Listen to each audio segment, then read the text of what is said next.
a mais um Pode Sim. Eu sou o Carlos Luiz. Oi, gente, eu sou a Priscila, tudo bem? Eu sou o Daniel, pessoal, tudo bem? Olá, pessoal, eu sou o Arthur. Hoje nós temos duas histórias muito interessantes. A primeira história foi uma história que o Daniel encontrou e vai falar pra gente. A história de uma pessoa que se sacrifica para ajudar o seu próximo. É a história de um mendigo que mendigava para os outros. O artigo é esse. Morador de rua doa tudo que arrecada em moedas para outros moradores de ruas.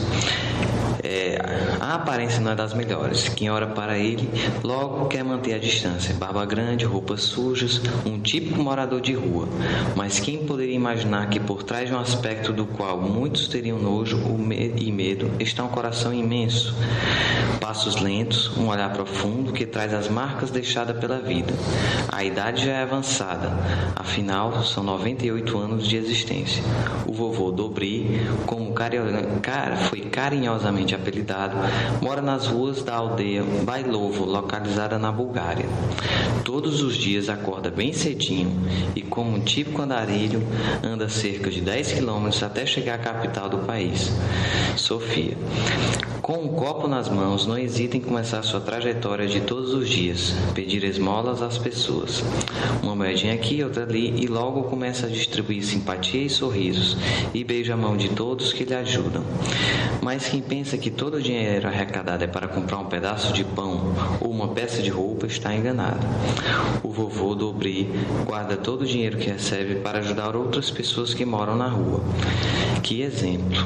O simpático senhor já doou cerca de 80 mil para uma igreja em Sofia, a maior doação que a igreja recebeu até hoje. E também fez doações para orfanatos e pessoas mais pobres. Ele se sente muito feliz em poder ajudar os outros e não fica com nada do que arrecada. Vive apenas com 100 euros de sua aposentadoria. De quem menos se esperava vem o amor. De alguém em que menos se acredita vem a esperança. Ajudar o próximo sem pedir nada em troca. Então, pessoal, é esse o artigo. Onde é que foi esse artigo? Esse artigo foi num blog, A Fé Católica. Encontrei. Ok, excelente. E quando o Daniel comentou essa história, a gente fica um pouco curioso, né? Assim, quem será esse espírito, né? Qual foi a trajetória? Por que ele está fazendo isso? Obviamente a gente hoje não tem condição de saber desse espírito, mas essa história é muito semelhante a uma história que Kardec investigou no livro Céu e Inferno, né? Para quem não sabe, o livro Céu e Inferno é um dos livros centrais do Espiritismo, e na segunda parte desse livro Kardec faz várias investigações, fazendo uma relação entre a vida da pessoa e a situação dela no plano espiritual. Tanto ele investiga as consequências do que a pessoa fez, quanto muitas vezes ele investiga o planejamento reencarnatório, quer dizer, por que aquele espírito planejou passar por determinadas situações. E um dos personagens que Kardec entrevista é também o mendigo, o Siemens Ligol, e eu vou ler só rapidamente a história dele, para que a gente veja que coisa curiosa, né? Ele vai dizer o seguinte: durante 30 anos ele mendigou, né, nas ruas. Para toda a cidade era bem conhecida aquela voz que dizia: lembrai-vos dos pobres, das viúvas e dos órfãos. Por essa longa peregrinação, Ligol juntara 90 mil rublos, moeda da época, porém não guardava nada para si. Aliviava e curava os enfermos, pagava o ensino de crianças pobres, distribuía aos necessitados a comida que lhe davam. À noite, destinava ao preparo do rapé, que vendia para prover as próprias necessidades, e o que lhe sobrava era dado aos pobres. Foi sozinho no mundo e, no entanto, seu enterro teve o acompanhamento de grande parte da população, cujos armazéns cerraram as portas.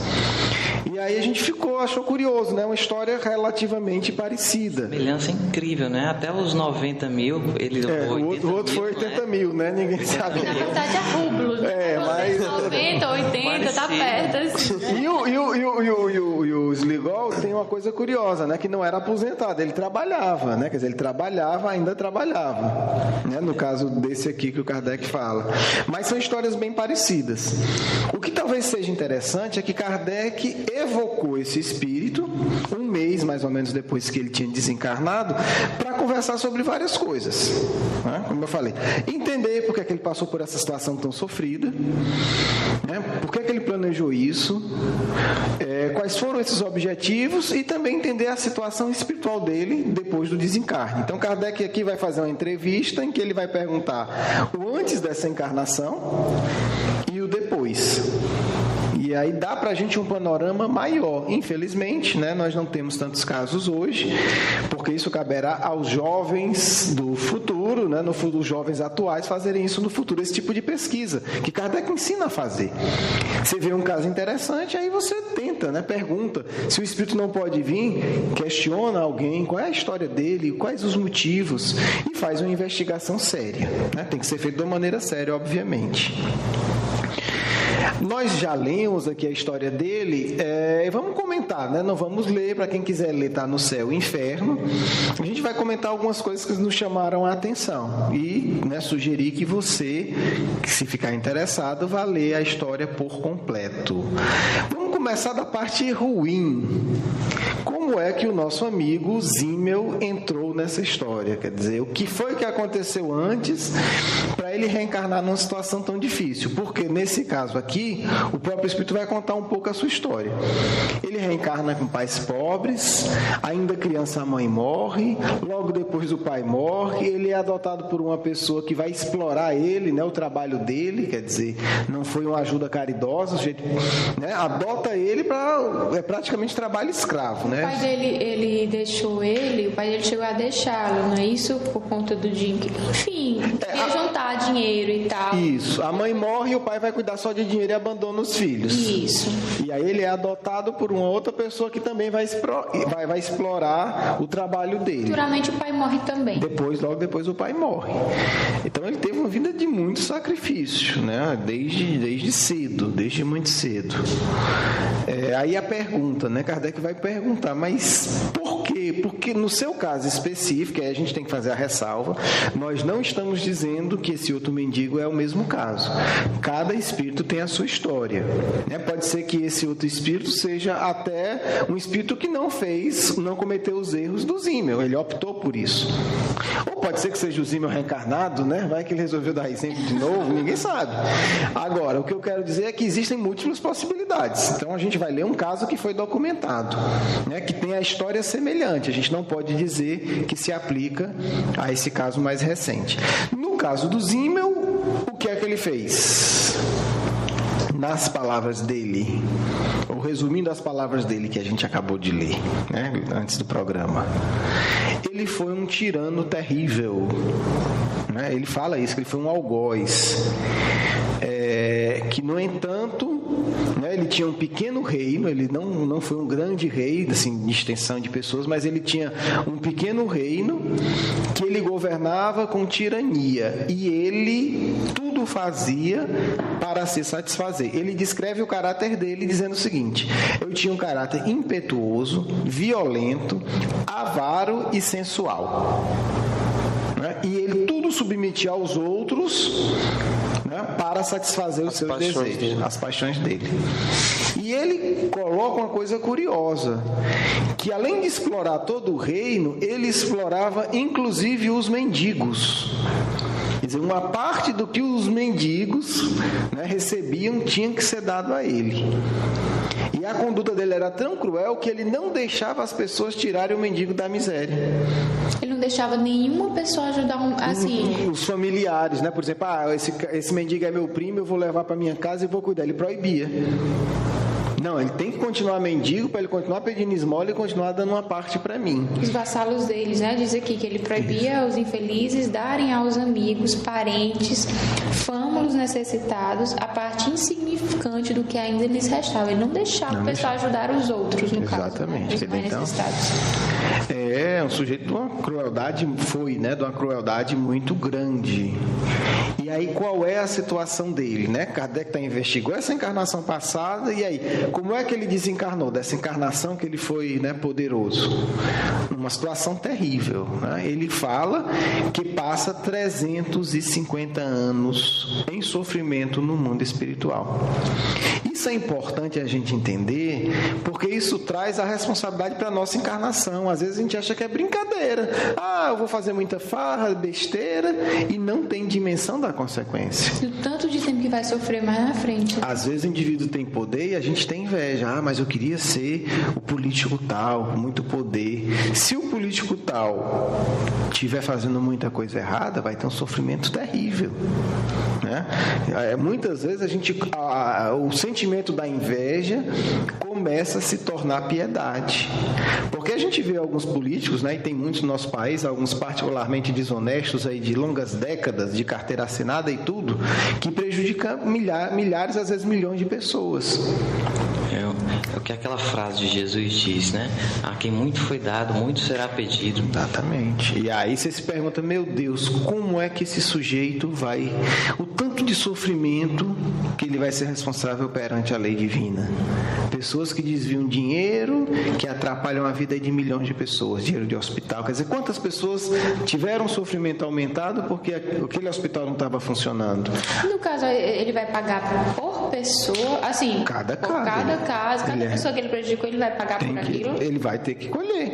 O que é que o Zimmer diz aqui? Primeiro, o sofrimento dele. Ele teve uma morte terrível, ainda no corpo, né? Que diz ele que ficou até conhecida como um exemplo de uma punição pela maldade. A morte no corpo, tu diz que ele morreu e ficou civil. Não, antes de desencarnar, ele não fala o que foi, mas ele fala que ele teve uma doença terrível de atrozes sofrimentos. Certo. Aí ele desencarna.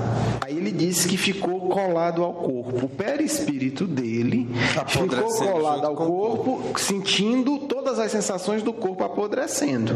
Os vermes entrando no corpo. E o perispírito, para quem não sabe? O corpo espiritual, né? Nós somos espírito que possuímos um corpo espiritual e temos nesse momento um corpo físico. Então o corpo do espírito, o que é estar encarnado? Isso está ligado. Quem cultiva excessos de paixões inferiores, o corpo espiritual, depois que morre, que é para se desembaraçar rápido do corpo, fica preso, por conta das energias inferiores. Então, por conta disso, ele sente todo o processo de decomposição. É como se ele tivesse enterrado ou vive sentindo os vermes passeando dentro do corpo dele. O mais impressionante é que ele diz que essa foi a parte menos dolorosa dos 350 anos que ele teve. Depois ele começa a ver todas as vítimas que sofreram por conta dele, né? E começa a ter que ver tudo isso e começa a sentir o sofrimento delas.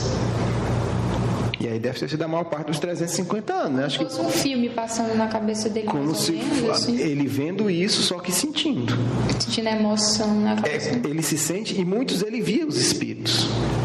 Porque morreram, né? Morreram, e estavam lá. Então ele via a pessoa, lembrava do sofrimento que ele fez, sentia a maldade que ele tinha feito.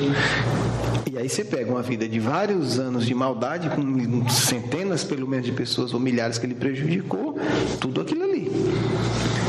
Um sofrimento desse terrível. Quer dizer, depois de 350 anos desse sofrimento, ele atinge uma situação de arrependimento profundo. E aí ele vai planejar a encarnação que a gente está falando, né, do Zimmel, como mendigo que vai passar por tudo isso. Então aí, olha que investigação interessante. Kardec pega um caso, investiga a encarnação que deu origem àquilo ali, investiga o planejamento reencarnatório, né? E aí ele vai comentar que tudo isso foi planejado, inclusive ele ser judeu. Por quê? Porque na região que ele estava, os judeus, né, eram discriminados. Então ele foi pobre e judeu. Ele sofreu duplo preconceito. Mendigo, né? Mendigo. Ser pobre, foi mendigo. Pobre, mendigo, judeu. Então ele sofreu todos esses preconceitos, né, que ele teve durante a vida. E aí a gente começa a entender a gravidade de tudo. Agora, qual é a situação dele no momento dessa comunicação, né? Estamos falando da comunicação de 1865, um mês depois que ele desencarnou. E aí ele vai dizer, logo no começo, estou estou excessivamente feliz, né? Quer dizer, ele está muito bem, ele venceu. Depois desses 350. Depois da encarnação. Depois que ele encarnou como mendigo, ajudando, e aí ele desencarna. Aí Kardec pergunta, como é que você está? Excessivamente feliz, chegada enfim à plenitude do que mais ambicionava, né? A felicidade verdadeira, e paguei bem caro. Aqui estou entre vós desde o cair da noite, né? Agradecido pelo interesse que vocês têm por mim. Então, ele agora está num estado de grande felicidade. Num outro momento, ele vai se colocar também falando da situação dele, né? Ele narra com calma e dizendo, quer dizer, e aí ele termina também com muita lucidez, né? Vou terminar, ele conta toda essa história, né? Ele teve uma encarnação como Zimmel de 60 e tantos anos, como ele coloca, ajudando as pessoas, os pobres, as viúvas também, isso, né? Ajudava isso. Porque elas não tinham como ter condições de criar os seus filhos direito, né? Aí trabalhavam de uma forma que acabava era morrendo de tanto esforço. Exatamente. Né? Aí ele pedia por elas e pelos órfãos. Isso. E aí ele conta um fenômeno mediúnico que ele viveu, ainda encarnado, né? Disse um dia, antes de começar a pedir, ouvi essas palavras: não façais a outrem o que não quiserdes que vos façam. E depois essas outras, mas fazei ao contrário o que quiserdes que vos faça. É um fenômeno que ajudou ele a ter essa consciência maior. Impressiona, né, pela grandeza desse espírito. Por isso que a gente não reclamar, suportar isso, quer dizer, uma vida totalmente solitária, trabalhando sem ganhar muito dinheiro, porque o que ele fazia era mal, dava para ele, mas ele ainda se sacrificava do pouco dinheiro que ele ganhava e se submetia à humilhação diária para coletar dinheiro e ajudar os outros. Ele tinha tudo para se revoltar, né, nessa vida. Primeiro, a vida anterior dele foi de um tirano, ele já tinha sido luxo, poderoso, né? E ainda teve uma vida sofrida até o momento que ele começou. Todos os familiares dele morreu, ficou sozinho, né? Alguns abandonaram, outros. Aí depois ele foi sofrida quando ele começou a fazer a mendicância para os outros. Ainda foi sofrida durante um período. Logo no começo que era pensavam que ele fazia era para outros. Que era mentira, né? Que ele, como é que 30 anos, saudável, estava pedindo esmola em vez de trabalhar. É uma experiência que, né, que esse espírito conta grandiosa e mostra como a gente tem que ter cuidado ao julgar. Né? Quer dizer, muitas vezes aqueles que estão cometendo grandes erros hoje, talvez daqui a 100 anos estejam muito na frente da gente que não está cometendo grandes erros, porque eles são corajosos e dispostos. Eles se dispõem e erraram muito, depois eu vou reparar muito. E dá para perceber também nessa história que o espírito, ele não permanece eternamente no sofrimento, por mais que 350 anos tenha sido bastante, mas não chega a ser uma eternidade, e que a prática do bem, a escolha de caminhar de uma forma melhor, praticando o bem, pode gerar um resultado bastante feliz, mesmo que essa prática tenha que passar por diversas limitações, como foi o que aconteceu com esse personagem. Demorou tanto tempo, assim, 350 anos ele lá? Olha, eu acho que tem a ver com certamente, né? Acho não, tem a ver certamente com a gravidade das faltas que ele cometeu, né? Não foi pouca coisa, e possivelmente com a postura dele, né, em relação a tudo isso. Mas Kardec narra também outros casos de tanto tempo, né? Tem um caso de um assassinato que o espírito também fica, acho que 200 anos, tem no céu e inferno. Então, esse tempo que para a gente parece muito, né? Pode ser que seja até um relativo padrão para aqueles espíritos que se colocaram numa situação de revolta. Claro, depende de cada caso, né? Depende do grau de revolta, depende quanto tempo demora para chegar ao seu arrependimento. Óbvio que quanto mais ilusões o indivíduo tem, mais demora. Ilusões de poder. De poder, exatamente. De orgulho, sensualidade. Quer dizer, você imagine como é difícil. Quanto mais orgulhosa é a pessoa, mais difícil é para ela pedir desculpa. É basicamente isso, né? Eu pedir desculpa? Não, eu não. Aí arranja uma desculpa lá na cabeça dela, mas ele não pede desculpa. Talvez a gente possa até falar que isso é um pouco um índice, né? Assim, a nossa dificuldade de pedir desculpa quando a gente erra, talvez seja o tempo que a gente pode ser que passe sofrendo do lado de lá, né? Mas é um índice, né? Quem pede desculpa mais fácil, eu acho que sim, porque no fundo o que é o arrependimento? É reconhecer que errou, é dizer, meu Deus, eu agi contra as tuas leis. Me desculpa, me perdoa. Eu quero reparar meu erro. Quanto mais o indivíduo tem, né, a ilusão que ele é poderoso, que ele é arrogante, que ele faz o que quer, que ele sempre está sempre certo, esse sujeito, quando desencarnar, ele vai continuar a mesma pessoa. Então, possivelmente será necessário um tempo e uma carga de sofrimento maior para que ele reconheça, né? Então, esse tempo está ligado ao erro, com certeza, mas também está ligado ao orgulho, né? Quando o indivíduo reconhece, porque, entenda, o reconhecer é a primeira etapa, é o arrependimento. Depois ele veio reparar. Quer dizer, não tem uma conta matemática fechada, não, é 302 dias, você vai ficar, não é. É também como o indivíduo reage ante aquilo ali. Por isso que a autoilusão da uma suposta grandeza é extremamente prejudicial até a isso. Eu sou grande.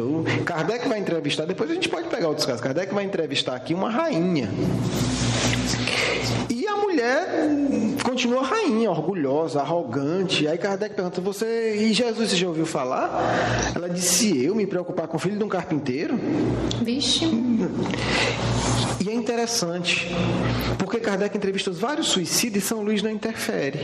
Chega uma hora que São Luís interfere, diz São Luís é o espírito guia da Sociedade de Paris, que coordenava as reuniões mediúnicas. Isso, coordenava, o diretor... São Luís mesmo que a gente o São Luís, católico e tal, né? Ele assina ação para ser identificado, que foi inclusive rei da França. Que foi santificado, né? Foi santificado. Canonizado. Foi o rei da França. E aí São Luís interfere e diz, deixai-a. Você não pode ter ideia o quanto ela sofre. E aí São Luís pede que Kardec pare a entrevista. Aí você imagina o grau de sofrimento, porque Kardec fala com vários e vários suicídios e pergunta dezenas de coisas. E São Luís não interfere.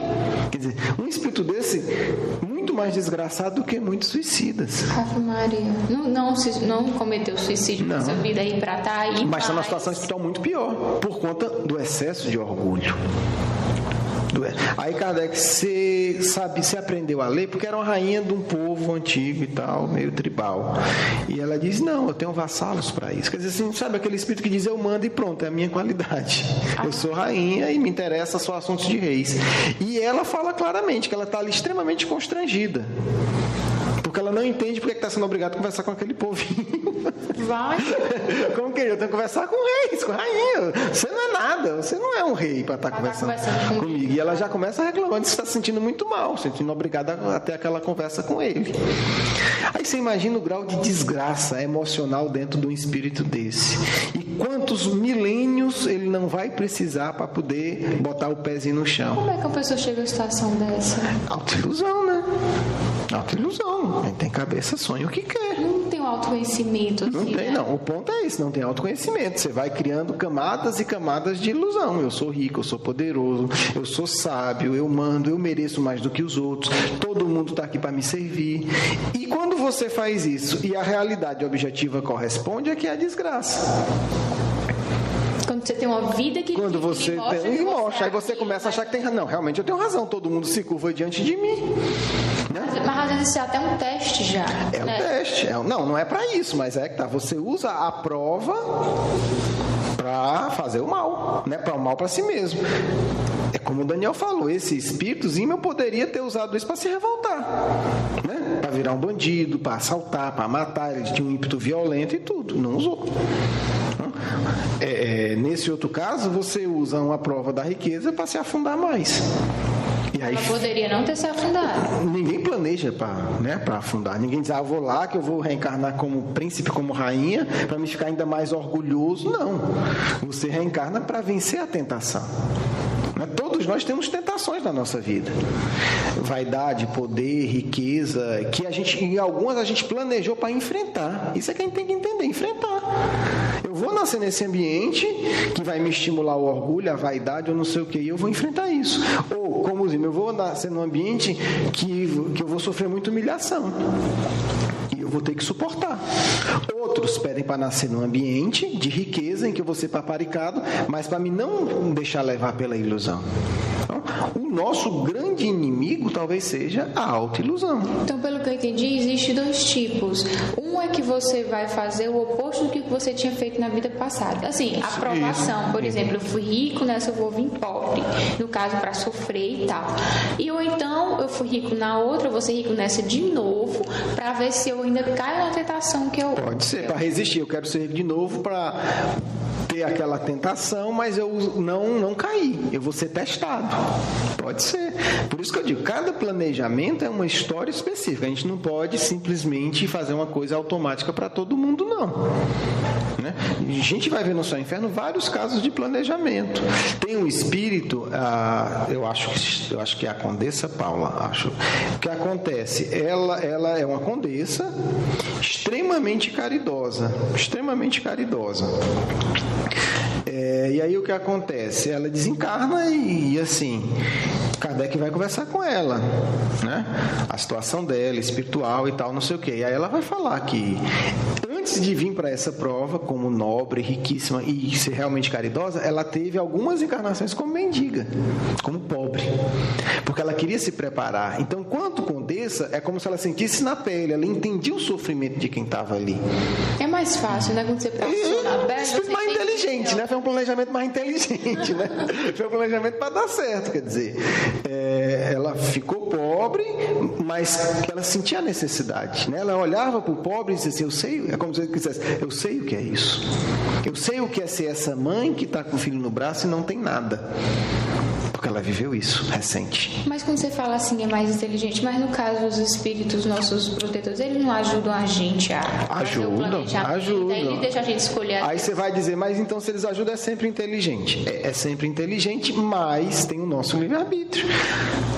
A gente não pode pedir qualquer coisa, mas existem muitas coisas que a gente tem possibilidade de pedir. Né? Por exemplo, André Luiz tem alguns casos lá de uma mulher que queria um corpo belíssimo. Porque senão não ia reencarnar e aquela coisa, e o pessoal dizendo, olha, você ainda não tem condição. Ela queria por vaidade, tudo bem, mas você vai para a terra, você vai ter excessos de tentações, você vai chamar a atenção e etc. Os espíritos deixaram, mas a probabilidade dela falir era grande. Então, às vezes, eles deixam. Deixam, até para falir e dizer, olha, a gente avisou, danado. Tem no livre-arbítrio, claro, se é 100% para dar errado, não, mas é como a gente sabe, tem coisas que tem mais chance de dar certo. Probabilidade. Mas a pessoa deseja, né? Eu quero ser rico essa vida. Eu fui pobre na passada, eu quero nessa ser rico. Eu fui feio, eu quero ser bonita. Não, mas na verdade, assim, não, tem tudo isso, mas aí tem um aspecto de você negociar e você entender. Quanto mais evoluído o espírito, mais ele entende que tudo aqui é muito transitório. Então vale a pena você dizer assim, é como esse espírito, é muito melhor ele ter sido isso do que ele ter sido rei. Com certeza. Desencarnou numa situação maravilhosa. Agora adiantava, foi rei, aí mais 500 anos sofrendo no mundo espiritual. A lógica de quem dos espíritos mais ilustres é essa. Então, existem, por exemplo, ele mesmo disse que durante o planejamento, né, o que foi mendigo, ele pediu ainda para piorar a situação. Quer para ele sofrer mais? Eu quero realmente aprender. E os espíritos deixaram. Quer dizer, então, a gente vê aqui que existe um espaço que é de negociação nosso. Não é aquela coisa fechada, vai ser e pronto. Não. Somente os espíritos extremamente rebeldes, que aí chega uma hora que o plano espiritual impõe.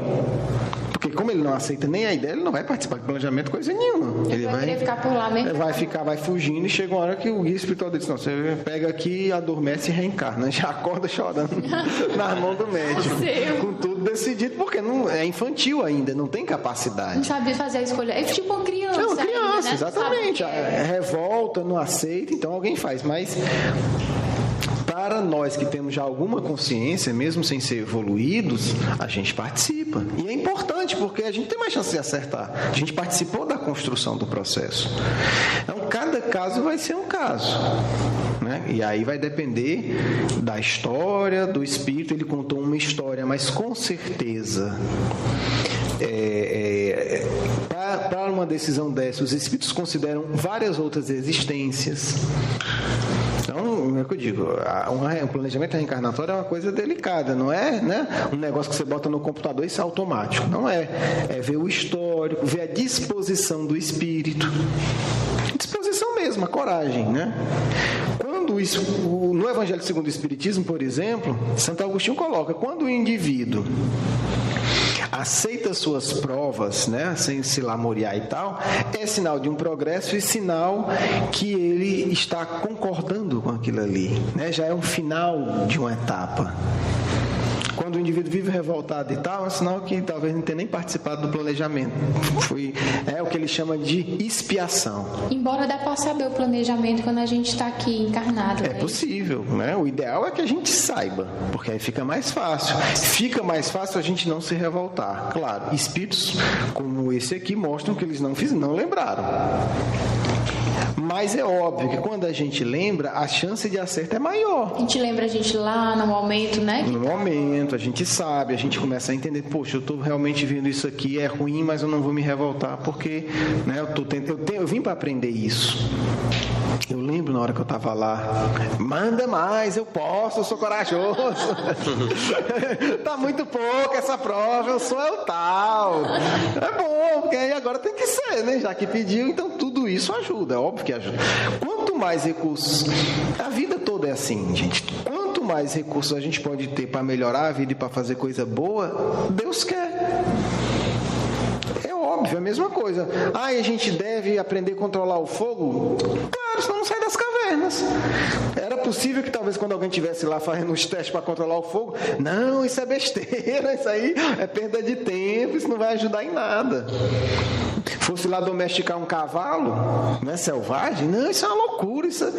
tudo mais são benefícios para a gente, né, a locomoção. Então, tudo que a gente possa conquistar de coisas externas e íntimas que traga paz, felicidade e espiritualidade, é claro que pode, é claro que Deus quer.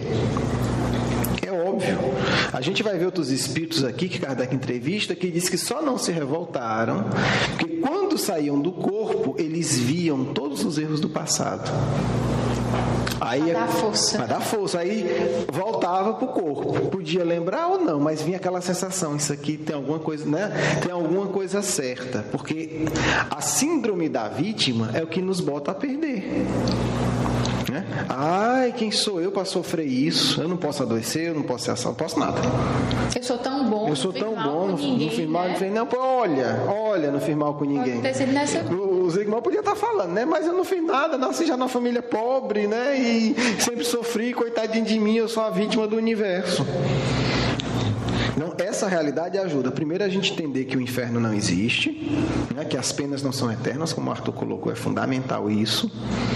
Podem ser longas, mas não são eternas. Deus dá sempre outra chance. E nos ajuda a entender que nós também temos isso. Não é só esse aqui que a gente está lendo. Todos nós temos um planejamento.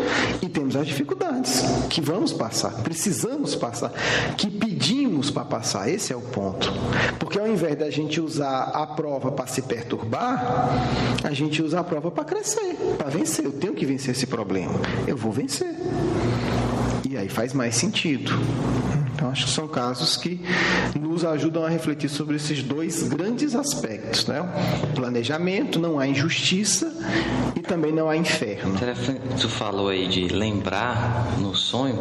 No filme Há 2000 anos, do Chico Xavier, pelo Espírito Emmanuel, tem o protagonista principal. Ele, no início do livro, ele vê as atrocidades que ele fez em outra vida. Então no filme ou no livro? Você falou no filme antes. No livro. No livro Há 2000 anos. No livro Há 2000 anos. Que é quem? O Emmanuel. É o livro do Emmanuel. Tá. É o protagonista principal. Públio Lentulus. Que é o Emmanuel. Que é o Emmanuel, né? Uma vida do Emmanuel. Aí, o que acontece? Lá na frente, e nesse sonho, ele viu ele cegando o pessoal. Ele cegava o pessoal com ferro quente. E o que acontece? Ele era o avô dele, né? Ele era o avô dele. Pois é, ele via ele era o avô como dele. avô dele. E diz que a feição, inclusive, parecia. Aparecia ele com a estátua do avô dele. Então ele foi um avô dele na encarnação passada. Isso. Ele tinha sido avô, aí depois veio como neto, mas porque o avô logo já tinha morrido, no caso, aí ele contou como... E ele vem contar a história dele como o senador romano que na época do Cristo. E ele tem essa regressão e não era espírita e... Isso. E ainda vê as coisas para comprovar, os documentos. O que ele sonhou, ele vê comprovado nos documentos do avô dele. Que foi ele, no caso. Aí você vê o Emmanuel falando de uma regressão dele, encarnado como senador, quer dizer, não tinha nada a ver com o espiritismo e nessa encarnação também ele não conhecia nada de reencarnação. A reencarnação era uma teoria que não partilhava, ele não absorvia isso nas crenças dele, mas ele tem uma regressão, ele lembra para ajudar e para entender a vida dele. E ainda tem espírita que é contra. Nessa vida ele era até um pouco lúcido, viu? Nessa vida do Emmanuel. Não, ele era lúcido, mas ele não conhecia a reencarnação e ele sequer que seguiu Cristo. Então era mais ou menos lúcido, né? Não era tanto, não. Mas, sinceramente... E depois, eu interrompi, depois o que aconteceu? Ele viu na encarnação passada como avô cegando o povo, não foi? Foi. Aí o que aconteceu? Lá mais na frente, já lá pelo final, ele vai ser cegado também. Só que ele encara com uma tranquilidade de não se revolta pelo fato de ser cego, porque ele lembrava do que tinha feito. Cegaram então ele ou ele foi cegado. Cegaram ele. O exército inimigo capturou. Ele foi capturado em determinado momento e a pena dele foi ser cegado. Interessante que ele não se revolta. Mas assim, eu vou falar porque é o Emmanuel é ele mesmo falando dele, então não são palavras minhas, né? Foi uma encarnação que ele fracassou.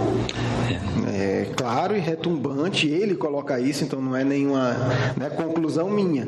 Ele fracassou, porque ele veio como senador romano, ele veio para se tornar um seguidor do Cristo, quem sabe um apóstolo. Isso. Porque ele é convidado pelo Cristo para segui-lo. E ele não vai. Ele perde a oportunidade. Ele mesmo fala isso. Então não é nem alguém falando mal de ninguém. É ele contando a sua própria história.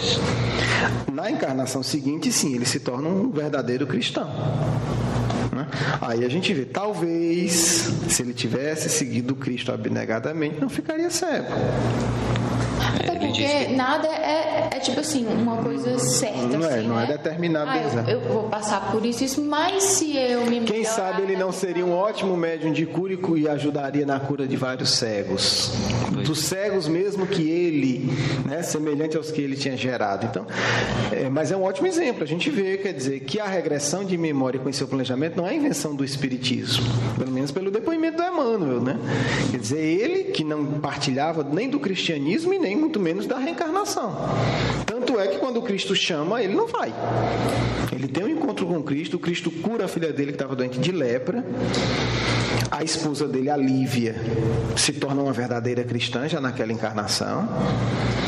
Ele está tão vinculado ao processo que a esposa dele tenta intervir para soltarem o Cristo quando o Cristo é preso. Então, assim, é um grupo ligado realmente ao cristianismo e ao Cristo, né? Pelo menos na atuação da Terra. E ele não aceita. Então ele não era um indivíduo que conhecia essas doutrinas, que aceitava isso. Ele tem aquilo e fica estranho, né? Como quem diz, mas como? Essas coisas esquisitas? Mas ele não deixou de lembrar. Como era o nome dele nessa pessoa? Públio Lentulus. Né? E o avô era Públio Sura Lentulus. Enfim, então, mas excelente lembrança. Acho que é um outro relato que mostra a importância da gente conhecer o passado para lidar melhor com o presente. Quer dizer, para qualquer pessoa que sabe o que é escrever um livro, o fato do Emmanuel ter colocado isso quer dizer alguma coisa. Né? Se ele fosse contra esses tipos de experiências, ele não teria colocado. Com certeza. Né? Não teria colocado. Se ele coloca, é como quem diz, olha, mesmo lá em Roma tinha senador que lembrava das coisas. né? Ou então ele teria colocado e dito: aquela lembrança perturbou a vida dele, não. Foi pelo contrário, foi um elemento que ajudou. Ajudou a passar pela aprovação. Exatamente. Né? Ele poderia ter ajudado mais se ele tivesse explorado mais, com certeza. Mas de qualquer maneira ajudou. Se ele tivesse explorado, você diz, ele ter melhorado. E refletido mais, e se interessado mais pelo assunto. Porque ele não fazia parte dos princípios dele. Então ele viu, achava esquisito, porque ele se achava, via a foto do avô, uma estátua do avô, achava parecido, viu os documentos que o avô tinha escrito, achava tudo parecido com ele. Então ele viu, não era quando estava, ele viu quando estava encarnado. Ele encarnado, ele viu a encarnação passada dele, que era o avô. E viu ele fazendo. Tipo como uma lembrança. Teve uma regressão de memória. E ele foi atrás. E pegou os documentos do avô e ficava dizendo: mas como é que pode? É muito parecido. O rosto parece, o estilo parece. A caligrafia era igual à atual. Coisa que pode acontecer com a gente, essas regressões. Que deve acontecer. Se um senador não pode, porque com um senador romano que não entende nada de espiritismo acontece, e nós, né? Que estamos aqui amparados por Kardec. Claro. E eu acho que ele coloca isso para gerar essa reflexão também. Disse: olha, já acontecia. Não é novidade, meu filho. Não trate como coisa estranha. Olha aqui, lá em Roma. Se você acredita em mim, aconteceu comigo. Eu não era cristão, não conhecia nada, não participei de nenhum ritual esquisito, nada. Estava lá, enfim. Foi mais como instrumento para ele não vacilar nas várias provas. Exatamente. E a gente sabe que isso significa o quê? Defender uma ideia. Se eu digo: olha, isso aconteceu comigo e foi bom e trouxe resultado positivo, é óbvio que eu estou defendendo essa ideia.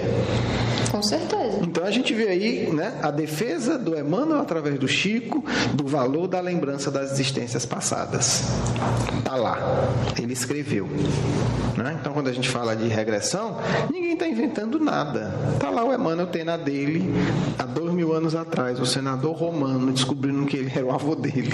Aí foi investigar, mandou pegar os documentos do avô, mandou pegar a estátua e bateu tudo. E acabou depois ficando cego, né? Colhendo os erros da encarnação do passado. É preciso também dizer, já que a gente tocou no assunto, que, por exemplo, o Chico, quando foi psicografar um outro livro ligado a essa série, né, sobre o cristianismo histórico, ele começa a ter várias regressões de memória. O Chico Xavier, sobre o livro...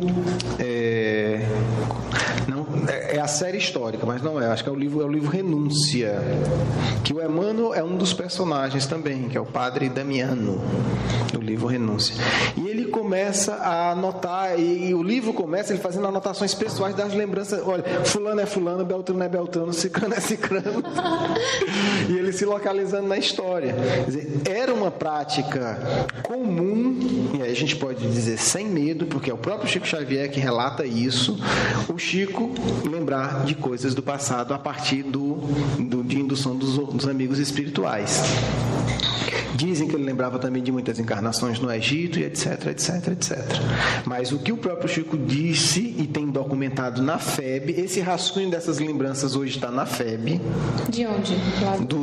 Da Federação Espírita Brasileira está lá, porque a pessoa que levou esses manuscritos e deu falou isso. Então está lá. Esses rascunhos das lembranças do Chico para montar esse livro. Quer dizer, primeiro ele teve as lembranças dele, pessoais, para depois psicografar. É um tema que a gente vai estudar depois para mostrar como é interessante esse mecanismo, quer dizer, da regressão, da psicografia e tal. Você está dizendo que precisa lembrar para psicografar? Não. Mas se você quiser psicografar uma obra mais profunda, precisa. Pelo menos até agora. O Chico precisou, Ivone precisou, e etc, etc. Não estou dizendo que é uma regra absoluta, estou dizendo que é um elemento comum. Né? Os nossos dois grandes médios do Brasil, de obras significativas, todos dois tinham muitas lembranças das suas vidas passadas. E os livros psicografados estavam ligados à história pessoal dele. Ajuda você a lembrar, porque se você está psicografando uma coisa que você... Não tem nada a ver, é uma coisa, outra coisa é você. Então, tanto o Chico quanto a Ivone Pereira foi suicida várias vezes. Ela mesma coloca, ela não sabe se está contando a história do espírito ou dela, muitas vezes, porque ela viveu também situação semelhante. E o Chico Xavier também conta que era um dos personagens do livro. Alguns dizem que seria a filha do Emmanuel, a Flávia, que ficou doente e que foi curada pelo Cristo. Aí eu não sei, mas enfim. O fato é que ele fala que ele foi personagem daquelas histórias. E são os livros mais completos do Chico Xavier. Temos de detalhe, de coerência, inclusive livros que estão sendo investigados do ponto de vista histórico e arqueológico, e estão tendo comprovações de informações que na época não existiam no mundo, com detalhes históricos. Óbvio que a regressão ajuda nisso, não precisa ser, né? Não precisa ser Kardec para entender isso, né? Dá para a gente entender.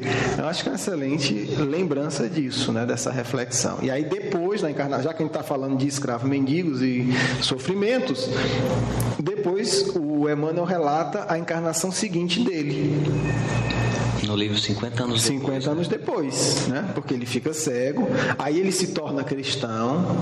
Na verdade, ele se torna cristão depois de um trauma profundo que ele sofreu em relação ao testemunho da esposa. Né? O trauma do choque moral. A esposa tem uma atitude muito grandiosa.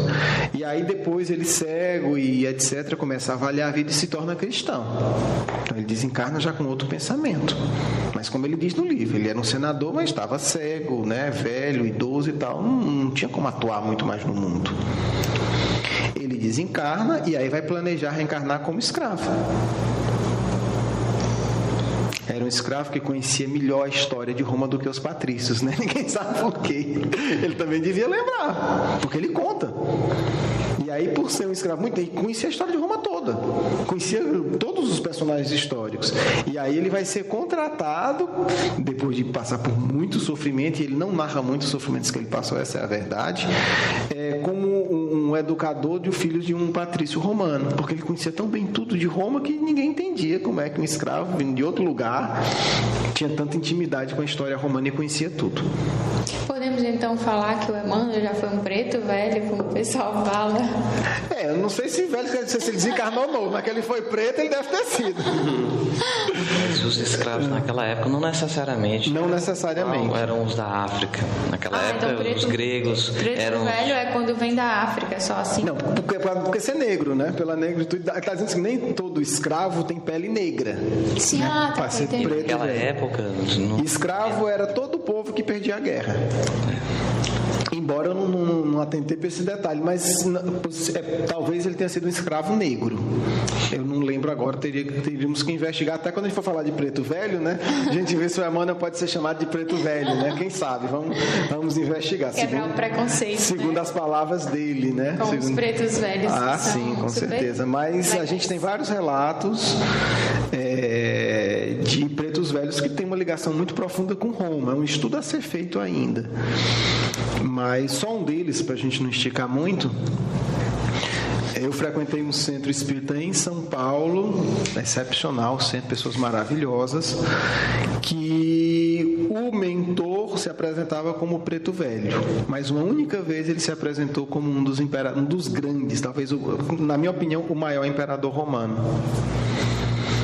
E aí a gente começa a ver que a gente tem que ter um pouco de visão, entender isso, quer dizer, um espírito que ele é responsável pela uma colônia espiritual de São Paulo, talvez a maior do Brasil, né, com milhões de pessoas, ele é o dirigente dessa colônia, foi o maior imperador romano, na minha avaliação, pelo menos um dos grandes imperadores romanos, de honestidade e tudo, e a última encarnação dele foi no interior de São Paulo como escravo. E ele fazia questão de se apresentar como preto velho. Diz que só teve uma vez que ele se apresentou como ele se apresenta no plano espiritual, parece-me, né, de imperador romano. Mas para quebrar o preconceito, ele se apresentava aqui como um preto velho. Não baixa o preconceito na época de já ser um escravo naquela época, aí tem que ter preconceito ainda. Aí eu imagino não por ter sido imperador romano, mas por ter sido um espírito grandioso já na época do Cristo. né? Um espírito de grande destaque no plano espiritual. Ele se apresenta como preto velho, aí o pessoal não quer ouvir. Enfim, então o Emmanuel também fala um pouco desse planejamento espiritual dele, né? Falando de uma encarnação de miséria, e ele dá notícia, né? Quando ele desencarna, ele vai pegar, tem um livro que é legal, que ele desencarna e vai pegar a notícia do povo. Ele diz, não, o imperador fulano está reencarnado como mendigo não sei aonde, o senador tal está reencarnado não sei aonde. E aí mostra, né, no livro Há 2000 anos tem esses relatos também, mostra essa dinâmica. Então, possivelmente todos nós já fomos muito ricos e poderosos e já fomos também muito pobres, né, e desprezados. Porque no fundo não é isso que importa. Importa é a gente aprender. Porque também não adianta o indivíduo passar 10 encarnações na miséria ou na riqueza e não aprender nada.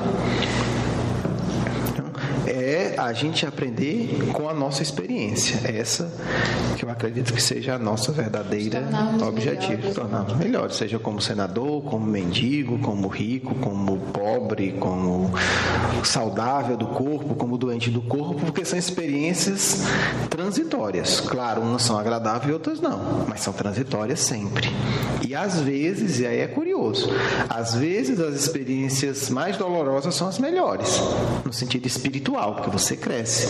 E quase sempre, a gente observa isso na nossa vida do dia a dia, as pessoas que vêm muito favorecidas, no sentido de social, dinheiro e tal, normalmente são as que mais sofrem do lado de lá, porque não valorizam. Acham que é só assinar um chequezinho e está resolvido. Não precisa de ninguém para assinar cheque. É tudo dele. É tudo de Deus. Não precisa.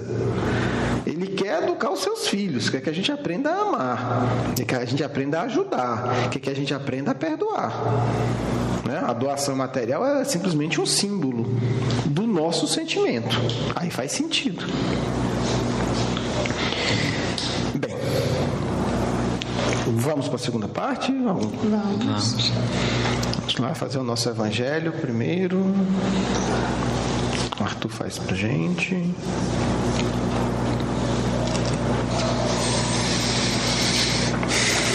Bem-aventurados que têm puro coração. Escândalos. Se a vossa mão é motivo de escândalo, cortai. Acho que foi o caso do nosso Zigmol, né? O Sligol. Eu acho que ele já é o exemplo, foi aberto ao acaso do Evangelho, viu, gente? Diga-se de passagem, não foi selecionado não, mas me parece um caso muito, né, muito direto, né? Assim, ele fez isso e teve uma atitude forte, né? Vamos lá. Então. Se algum escandalizar a um destes pequenos que creem em mim, melhor fora que lhe atassem ao pescoço uma dessas mãos que um asno faz girar e que o lançassem no fundo do mar. Ai do mundo por causa dos escândalos, pois é necessário que venha o escândalo, mas ai do homem por quem o escândalo venha. Tede muito cuidado em não desprezar um destes pequenos. Declaro-vos que seus anjos no céu veem incessantemente a face de meu Pai e que está nos céus, porquanto o Filho do Homem veio salvar o que estava perdido. Se a vossa mão ou o vosso pé vos é objeto de escândalo, cortai-os e lançai-os longe de vós. Melhor será para vós que entreis na vida tendo um só pé ou uma só mão, do que tendes dois e sedes lançados no fogo eterno. Se o vosso olho vos é objeto de escândalo, arrancai-o e lançai-o longe de vós. Melhor para vós será que entreis na vida tendo um só olho, do que terdes dois e sedes precipitados no fogo do inferno.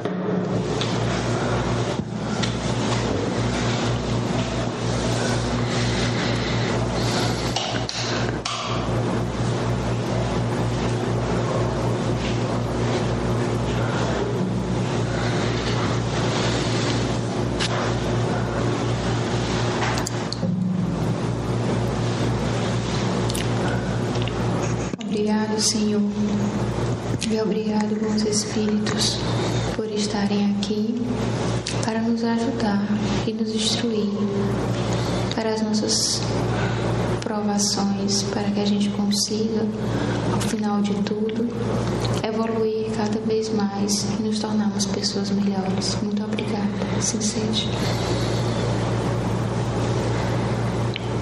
Pai paz e alegria em vossos corações. As lições de hoje devem calar fundo no coração de todos aqueles que sabem que a reencarnação é uma lei de Deus. Não é uma teoria morta, não é um ponto de vista, não é uma opinião. É lei do Pai e Criador de todos nós. Aqueles que assim entendem, aprendem a curvarem as suas cabeças orgulhosas ante a grandeza e a inteligência de nosso Pai. Aqueles que assim entendem jamais desprezam o mendigo, o leproso, o doente, porque muitas vezes naqueles corpos em frangalhos, almas grandiosas habitam, seres de capacidade intelectual e moral transitam, purgando erros ou purificando ainda mais o próprio ser. Não duvideis, muitas vezes o mendigo da rua possui uma situação espiritual mais nobre que a vossa. Não apontai o vosso dedo ao espírito de um corpo deficiente, porque ninguém sabe se aquele não será o destino da sua próxima existência.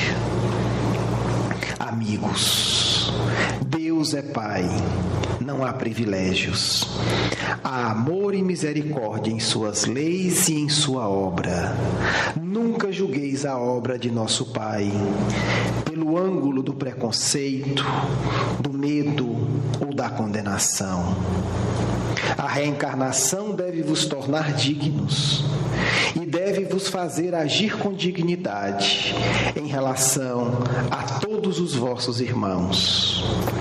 Grandes, quem são os grandes da terra?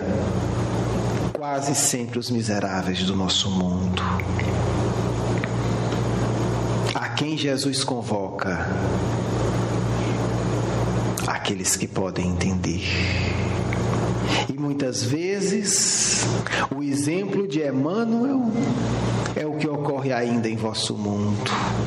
Aqueles cegos pelos seus cargos e as honrarias, no mundo do mando da política, no mundo da vaidade espírita, no mundo das disputas sociais, esquecem o convite do Mestre. Espíritas novos, entendei que reencarnareis no futuro na própria terra. Por que não cultivar hoje uma sociedade mais elevada? Por que não reparar os vossos erros? Por que não construir a beleza que devereis escolher na próxima encarnação? Não percais, amigos, os vossos tempos com tantas ilusões do mundo, quando já sabeis que tendes uma missão a cumprir, tendes os vossos erros a expiar, tendes a verdadeira felicidade a conquistar. É o Cristo que vos diz a necessidade de nascer de novo. Somos nós, os vossos amigos do espaço, que podemos estar próximos de vossos corações e de vossas consciências, que vos alertamos. Não há injustiça. Há a necessidade que o amor brote em vossos corações. E ante cada dor e cada miséria vivenciada, indagueis o que eu devo aprender. Mas não com essa humildade falsa, fria e morta dos que se fazem coitados porque querem ser covardes. Não, meus amigos.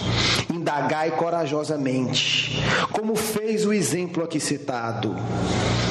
Enfrentai as dificuldades, assimilai as lições e caminhai. Não amordaceis os vossos bons sentimentos, não fujai do vosso combate.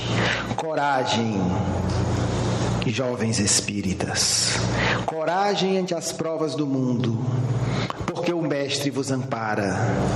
Não foi apenas a ele, o mendigo corajoso e abnegado, que o alto soprou em seus ouvidos a mensagem do Mestre. Não, vós também sois filhos de Deus, e se ageis abnegadamente, os vossos guias vos dirão muito mais. Porque também sois espíritas e não temereis, porque também tendes missões ligadas ao Consolador. Por isso Deus permite que Ele vos fale mais diretamente. Zimmel Sligol é um espírito redimido, porque amou corajosamente, porque arrancou o alimento da própria boca, porque aqui sabemos da vida dele em detalhes, para entregar às crianças desnutridas, porque tantas vezes dormiu com fome e com febre, porque alimentou os outros e esqueceu-se de si mesmo, porque tantas vezes seus ossos doeram ante o inverno rude, porque a sua lareira não tinha fogo, para que crianças pudessem estar dormindo confortavelmente. É a lição desse amigo, mais um exemplo daqueles que querem amar e servir.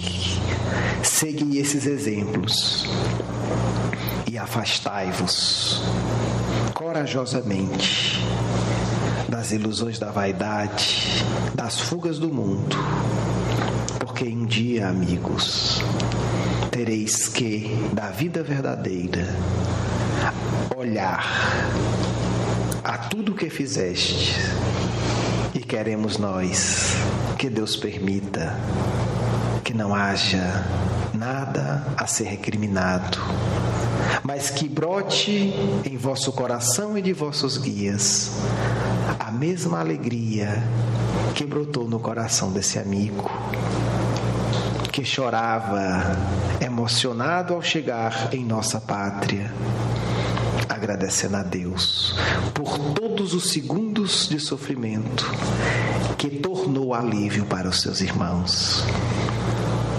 Pois esse é o sofrimento abençoado pelas leis eternas e divinas de nosso Pai. Muita paz.